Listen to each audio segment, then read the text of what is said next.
দিন কয়েকের জন্য প্রথমবারের মতো এক বড় শহরে বেড়াতে গেলেন এক ভদ্রলোক। বন্ধুর সঙ্গে দেখা করে হোটেলে ফিরছেন। বাসে করে বাসের কন্ডাক্টর টিকিট চাইলে তিনি খুব বিব্রত বোধ করলেন। ব্যস্ত সমস্ত হয়ে এ পকেট থেকে ও পকেট হাতে কোথাও টিকিট পেলেন না। কন্ডাক্টর তাকে বিব্রত হতে দেখে বললেন, ঠিক আছে, আপনাকে আর ব্যস্ত হতে হবে না, টিকিটটা কোথায় পড়ে গেছে হয়তো। লোকটি আরো বিচলিত গলায় বললেন, আরে না না, বলছো কি তুমি?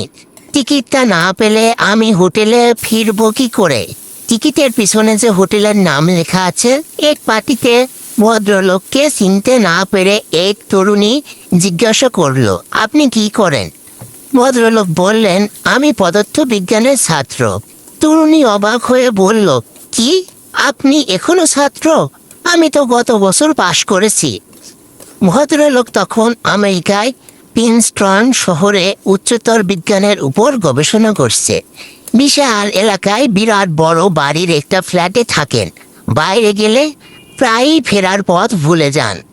একদিন এই রকম পথ হারিয়ে এক ফোন বুথ থেকে প্রিন্সটন কলেজের সেক্রেটারির কাছে ফোন করলেন।